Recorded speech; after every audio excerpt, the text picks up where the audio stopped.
येतात. हा धडा जर बघितला तर कशावर आधारित हे एक तुमच्यासारखाच मुलगा असतोय. आई त्याला काय करते, दुकानातून जिन्नस सामान आणायला लावते आणि जिन्नस सामान आणल्यानंतर वाण्याकडून काय होतं, थोडे जास्त पैसे येतात याला. मग याला जास्त पैसे आल्यानंतर याला काय वाटतं, बरं आहे आपल्याला पैसे भेटलेत.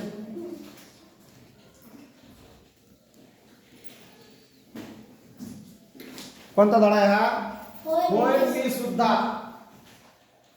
मोहन असे आईचे हात ऐकतात. मोहन समजला आईचं काहीतरी काम आहे. आई कुठल्याही वेळी कशी हाक मारते हे मोहनला पक्के ठाऊक होते. कपाळावर आट्या घालतच मोहन घरात आला. त्याला खेळायला जायचे होते. मोहनला पाहतात आई म्हणाली, अरे राजा, एक छोटस काम करशील का रे? मोहनने चेहरा कसनुसा केला. कसनुसा केला म्हणजे वेडा वाकडा केला, नापसंती दर्शवली चेहऱ्यावर. अरे जरा मला दुकानातून डाळ तांदूळ आणि साखर आणून देणारे पटकन. मला डाळ तांदूळ आणून देणारे पटकन. नाही ते कसं मोठं नाही व्हायचं ते. हे पुस्तक आहे मोठं.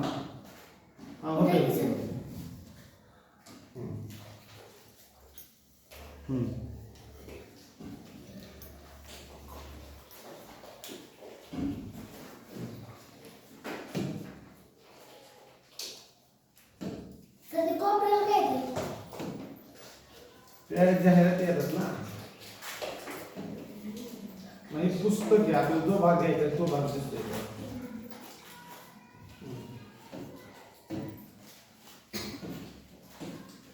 याच्या घरावता ना तो पाहता लवकर. मला वाटतं ते मोठं केल्यानंतर येतं, झूम केल्यानंतर येतं. अरे जरा मला दुकानातून डाळ तांदूळ आणि साखर आणून देणारे पटकन. मोहनने आईकडे पैसे व पिशवी घेतली. आईकडून पैसे व पिशवी घेतली आणि दुकानाकडे निघाला. दुकानदाराकडून साखर डाळ आणि तांदूळ घेतले. दुकानदाराला पैसे दिले. दुकानदाराने परत दिलेले पैसे त्याने खिशात कोंबले. धावतच घर गाठले. मोहनने घरात पिशवी ठेवली. आईला पैशांचा हिशेब देण्यासाठी मोहनने आकडेमोड केली. कागदावर हिशेब मांडला. खिशातले पैसे काढून भराभर मोजू लागला. भराभरा मोजू लागला. दुकानदाराने चुकून 50 रुपये मोहनला जास्त दिले होते. त्याने हळूच पाहिले. आईचे लक्ष नव्हते. आई कामात होती. मोहनने थरथरत्या हाताने ती 50ची नोट पॅन्टच्या खिशात ठेवली. त्याने आईला हिशेब दिला. उरलेले पैसे मोजून दिले. आई काही म्हणणार तोच आईची नजर चुकवत मोहन म्हणाला, आई मी खेळायला जातो. मोहनचे मित्र खेळ खेळण्यासाठी वाटच पाहत होते. सर्वजण खेळात रमले, पण त्याचे मन खेळात रमेना. मोहन घरी परतला. आई मोहनची वाटच पाहत होती. चल हातपाय धुवून ये, जेवायला बसूया. मोहनने वरण भात कालवला. एक घास घेतला. एवढ्यात आई म्हणाली, अरे तू सकाळी आणलेल्या तांदळाचा हा भात आहे काय? कसा आहे तांदूळ? मोहन अस्वस्थ झाला. त्याच्या पोटात खड्डा पडला. त्याला घास गिळता येईना. घास तोंडात फिरू लागला. त्याने बळे बळे घास गिळला. वर घटाघटा पाणी प्यायला. अरे मगाशी दुकानातला माणूस येऊन गेला. घरी आई म्हणाली. त्याला आईचे पुढचे बोलणे ऐकूच आले नाही. भीतीने त्याचे पाय लटलटू लागले. पोटात बकबूक होऊ लागले. त्याला ती खिशातली नोट टोचू लागली. पोटात बकबूक होणे म्हणजे ही झालं घाबरल्यासारखं होणं आहे का नाही, पोटात खड्डा पडल्यासारखं. आई पुढे म्हणाली. तो माणूस म्हणाला की सकाळी दुकानात खूप गर्दी होती. त्या गर्दीत थोडा घोटाळा झाला. थोडी गडबड झाली. मग त्याच्या लक्षात आलं त्यानं तुला चुकून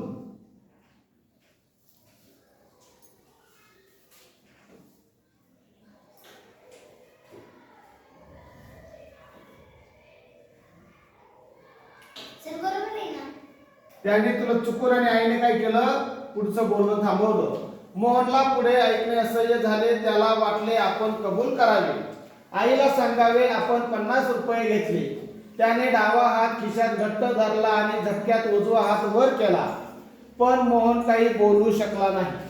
आईने त्याला वरण वाढले आणि म्हणाली, अरे त्या सकाळच्या गडबडीत त्यानं तुला तांदूळ दिलेच नाही. थोड्या वेळाने मी पुड्या उघडल्या तर 2 पुड्यात डाळी आणि एका पुडीत साखर.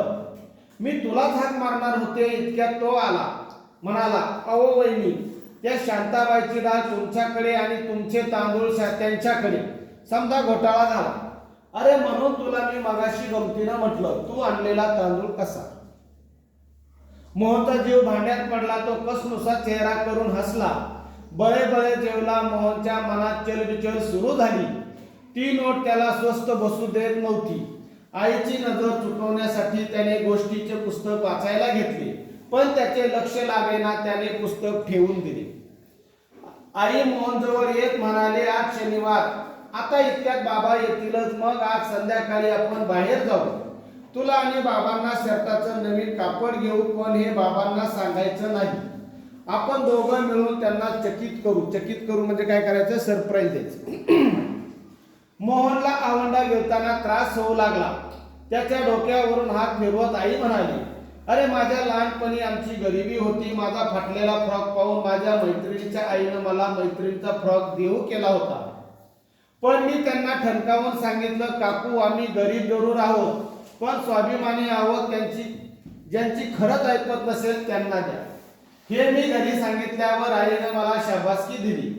कोणाचं फुकट काही घेतलेलं तिला आवडत नव्हतं. बाबांनी दिवाळीला ठिगळं लावलेला शर्ट घातला, पण मला नवीन फ्रॉक आणला. मोहन ढसाढसा रडू लागला. मोहनचे डोळे पुसत आई म्हणाली, अरे राजा, नवीन शर्टाचा विषय निघाला म्हणून ही जुनी गोष्ट आठवली. रडायला रे, काय झालं तुला. हे बघ, तू माझा मुलगा आहेस, माझ्यासारखा स्वाभिमानी आणि प्रामाणिक आहेस. मोहनचा हात न कळत खिशावर गेला. मोहन ताडकन उठला व म्हणाला, आई, मी आलो ग एका मिनिटात. आणि चपला न घालताच घराबाहेर पडला. अरे आता कुठे चाललास उन्हाचा, ती टोपी तरी घाल रे, आणि आता येतीलच बाबा. आईचे बोलणे ऐकायला मोहन घरात नव्हताच. तो भर दुपारी रस्त्यावरून अनवाणी धावत होता. इकडच्याला दिसतंय ना. तो दुकानात गेला. दुकानदार एकटाच हिशोब करत बसला होता. मोहनने दुकानदाराला ती 50 रुपयाची नोट परत केली. म्हणाला, सॉरी, माझी चूक झाली. सकाळी मला तुमच्याकडून जास्ती पैसे आले. मला यायला उशीर झाला. दुकानदार हसला. त्याने मोहनला शाबासकी दिली. समोरच्या बरणीतले एक चॉकलेट काढून त्याने मोहन समोर धरले. मोहनने हात जोडून पुन्हा एकदा सॉरी म्हटले आणि चॉकलेट न घेताच त्याने घराकडे धूम ठोकली. धापा टाकतच मोहन घरात शिरला. त्याला नीट बोलताही येईना. त्याला खूप भरून आले होते. त्याने आईचा हात हातात घेतला आणि म्हणाला, होय, मी सुद्धा स्वाभिमानी आणि प्रामाणिक आहे तुझ्यासारखाच. होय, मी सुद्धा. राजीव तांबे हे या धड्याचे लेखक आहेत. आता हा धडा काय, एक प्रामाणिक मुलाची गोष्ट आहे. त्या मुलाला दुकानदाराने किती रुपये जास्त दिले होते बरं, किंवा चुकून किती रुपये जास्त आले होते दुकानदाराकडून. अगदी बरोबर, किती रुपये आले होते जास्त, फक्त 50 रुपये जास्त आले होते. पण ते 50 रुपये जरी म्हणलं तरी त्या मुलाच्या दृष्टीनं खूप झाले. तुम्हाला खेळायला किंवा खायला किती रुपये देतात घरून, 2 रुपये, 5 रुपये, 10 रुपये, आणि त्याला 50 रुपये आले जास्त. त्याने आता काय करायचं, पुस्तक बंद करा, हाताची घडी, आणि माझ्याकडे एक मुलगा होता बघा तुमच्यासारखा खेळकर. आणि एकदा काय झालं, त्याच्या आईने त्याला तो खेळत असताना हाक मारली, अरे मोहन, इकडे ये जरा. मोहन आला. त्याला आईचा थोडा राग आला, म्हणण्यापेक्षा नाराज झाला तो बोलवल्यामुळं. का तर तो खेळत होता, तेदारवर तो खेळत होता, आणि खेळताना बोलवल्यानंतर तुम्हाला कसा राग येतो, तुम्हाला नको वाटतं ते बोलवलेलं. आणि मग त्याला पण नको वाटलं. पण तो आला आणि आईने काय केलं, त्याला पैसे दिले आणि सांगितलं की दुकानातून काय कर, डाळ तांदूळ घेऊन ये. कोणी गॅस सोडलाय ना. बर बर बर. आणि मग त्या मोहनला काय झालं, की दुकानात जायचं होतं. तिथे गेला गडबडीत. त्याने दुकानदाराकडून वस्तू घेतल्या, घरी आला, आईकडे वस्तू दिले, पैशाचा हिशोब द्यायला लागले. तर त्याच्या लक्षात आलं 50 रुपये उरले आपल्याला. ते 50 रुपये उरल्यानंतर काय झालं, त्याने ते पटकन खिशात कोंबले, खेळायला गेला. आईने हाक मारली, जेवायला आला. मुलं सगळं खेळत होती. त्याला 50 रुपये आलेले जरा कसं तरी वाटलं. मुलं खेळात रमली, याचं मन लागे ना खेळात, 50 रुपये खिशात टोचायला लागले, म्हणजे याचा अर्थ त्याला ते जीवाला कस तरी वाटायला लागले, अपराधी भावना वाटायला लागली त्याच्या मनात, मोहनच्या मनात. मग मोहनने काय केलं, तसंच खेळला. आईने बोलवलं जेवायला, तो जेवायला बसला, त्याला जीव वाटाला. आईने सांगितलं, मग कसं काय आहे, तू आणलेली डाळ तांदूळ, आणि आता म्हणले तो दुकानदाराचा माणूस आला होता घरी, हा अजून घाबरल्यानंतर आईने सांगितलं, मग तो म्हणाला, अहो वहिनी सगळा घोळ झाला बघा, ती शांताबाईची डाळ तुमच्याकडे, तुमचे तांदूळ साखर त्यांच्याकडे, असा सगळा घोळ झाला. मग त्याला जरा बरं वाटलं, जेवला. तरी त्याचं जेवण तो कसा पाणी प्यायचा, घास गिळायचा, पाणी प्यायचा, घास गिळायचा. आणि मग आईने सांगितलं, असा विषय निघाला की आम्ही, आमची घरची गरिबी होती वगैरे वगैरे सांगितलं. हा रडायला लागला ढसा. आता म्हणजे बाबा येतील, शर्टाचं कापड घेऊ वगैरे वगैरे विषय झाला.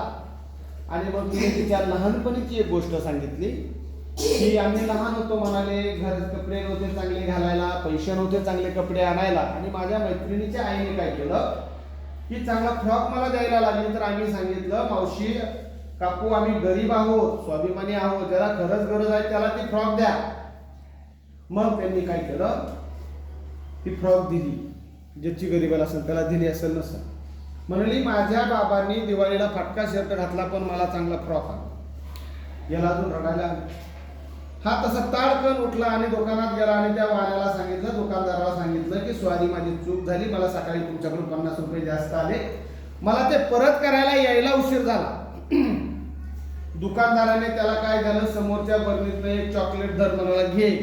त्यांनी पुन्हा हात जोडल्याने नको म्हणा, आणि घरी आला आणि त्यांनी घरी सगळं सांगितलं. आणि आईला म्हणला की होय आई, मी सुद्धा तुझ्यासारखाच प्रामाणिक आहे. प्रामाणिकपणा हा गुण लय महत्वाचा आहे जीवनात तुमच्या. समजला धडा?